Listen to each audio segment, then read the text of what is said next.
provocação, devolvo a provocação para a professora Vanícia. Ela falou em falta de coordenação, quer dizer, que deveria haver coordenação e às vezes não existe entre os entes federativos. E eu pergunto, a senhora não acha que há pouca coordenação entre judiciário e administração? Vamos lá. Eu acho que existe, e aí vou me reaproximar do tema da deferência. Eu acho que a gente tem resquícios de uma experiência histórica relativamente recente que seguem conosco. Alguns de nós ainda têm memória para se dar conta de que isso é um resquício de uma história recente e que talvez as coisas tenham mudado, e outros de nós já não tiveram esta vivência e não conseguem vislumbrar isto, né? Eu, por exemplo, eu já era procuradora do município quando a Constituição de 88 foi promulgada, né? Então, o que para muitos de vocês é história, para mim foi vivência. Então, algumas coisas eu consigo perceber. Fato é que nos anos de chumbo, a relação era adversarial e não podia ser diferente. A administração era a personificação de alguma coisa que oprimia, só, né? Que pouco nos oferecia. E aí, bom, ok, passamos por esse momento de transição, um momento de um certo inebriamento democrático, né? Assembleia Constituinte, tal, maravilha, uma Constituição, né? Claro, lembrou a expressão do Oscar Vilhena como promissória, né? Ou para outros autores será o constitucionalismo de transformação, a Constituição plena de promessas, né? E a gente com muita expectativa, inebriado, e eis que a administração, por uma razão ou por outra, e não interessa discutir, pelo menos não nesse fórum exatamente por quê, mas por uma razão ou por outra, não atendeu às expectativas. Porque não podia, porque não queria, não atendeu às expectativas. E aí, essa relação adversarial um pouco que continuou. Então, a gente tinha isso historicamente, porque foi a experiência do passado recente, e isto continuou. E aí a gente foi deslocando as nossas expectativas para outras estruturas institucionais. Não, a administração não vai nos salvar, porque o executivo é a personificação de todos os males. Quem vai nos salvar é o legislativo. Aí vem a crise da representação. E escândalo, anúncio do orçamento, isso, aquilo. Não. Então, o legislativo não é quem vai nos salvar. Quem vai nos salvar é o judiciário, né? E aí você cria uma demanda social, demanda no sentido vulgar da palavra, né? Uma pressão social para que a instituição Poder Judiciário dê respostas, né?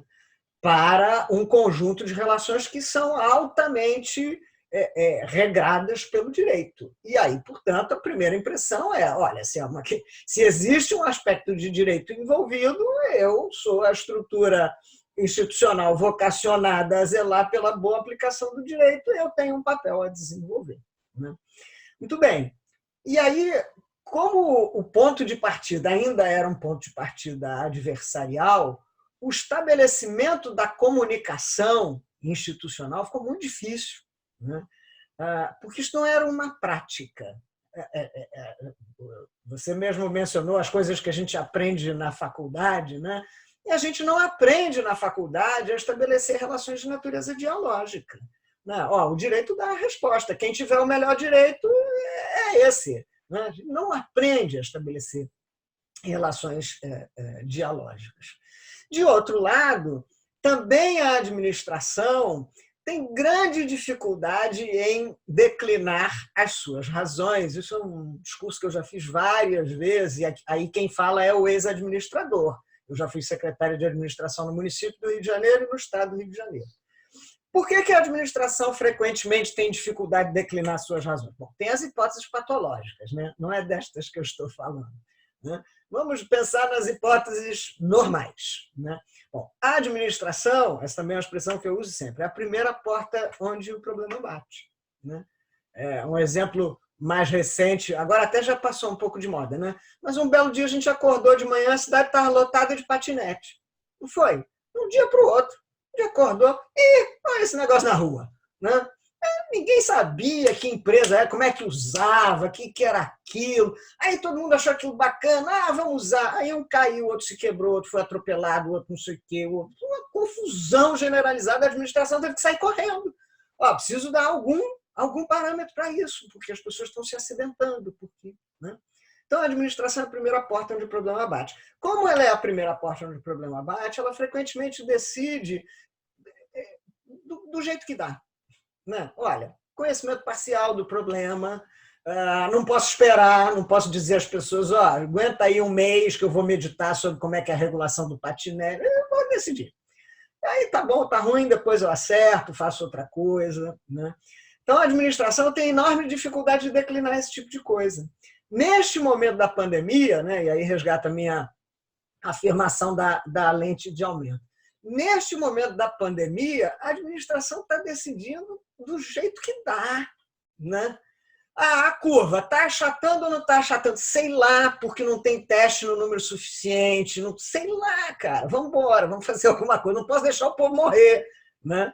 Então, nós estivemos ambos, né, eu e Paulo, num evento na semana passada, onde uma professora na área de saúde disse que evidências científicas não é algo que se use mais, que no âmbito da saúde, aquilo de que eles se socorrem, a expressão que eles utilizam é de reticências científicas, né? Porque eles têm certeza de que mesmo no campo da ciência, da saúde, tal, nada é certeza. Né? Toda informação tem que estar sujeita permanentemente à crítica. E aí eu dizia à professora, olha, você fala isso com um profissional do direito, ele tem arrepios de horror, porque o direito é a ciência da estabilidade, a ciência da estática. A gente quer a certeza. Coisa julgada. Certeza. Né? Melhor que isso, só a coisa soberanamente julgada. Aí é que oba! Né? Estabilizou. Né? O direito busca isso. Né? Aí você, num universo de reticências científicas, eu socorro. Aí a administração decide como dá. Aí vem o juiz e pergunta. Administração, informe por quê, isso assim, isso assim, assado. E aí a administração tem enorme dificuldade de dizer, excelência, sabe o que é? Naquela hora que eu decidi, só o que eu tinha de informação era isso. Isso é um erro de parte da administração. Acho que é um erro. Né? Porque muito melhor será ela dizer isso do que não dizer nada, aí vem, né, uma ordem com mais rigor, e tem mais a que vir mesmo, porque não responder não dá. Né? Ou então dizer generalidades. Considerada aí a reserva do possível, isso. Né? Você não permite que a análise aconteça. Né? Então, assim, também nesse particular, esse momento de pandemia pode ser um turning point. Né? Eu tenho também mencionado isso. Porque se há um momento em que a gente está mais à vontade para dizer que estamos plenos de incerteza, é esse.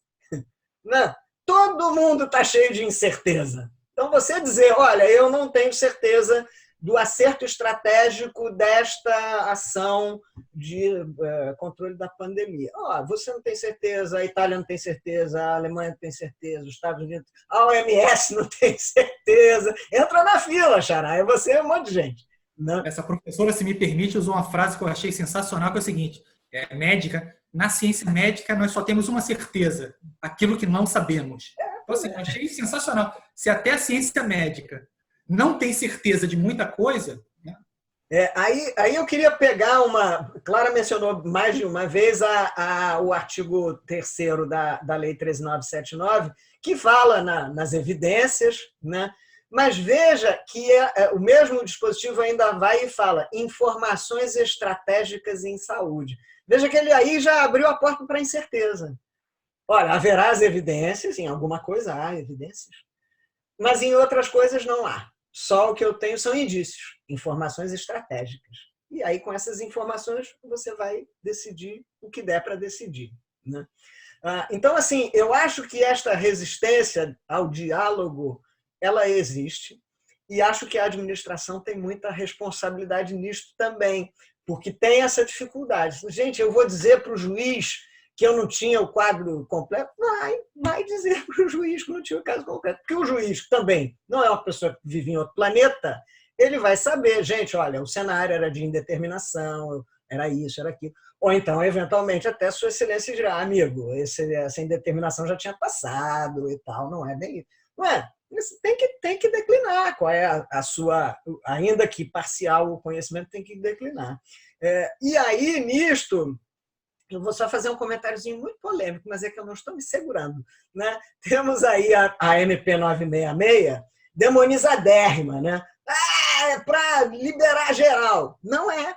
Porque quando você diz que você tem que considerar as dificuldades, eu já dizia isso ali, não é dizer, olha, basta o administrador dizer, olha, a coisa está muito difícil para mim. E aí o controlador do outro lado dizer, tá bom, desculpe. Não é isso.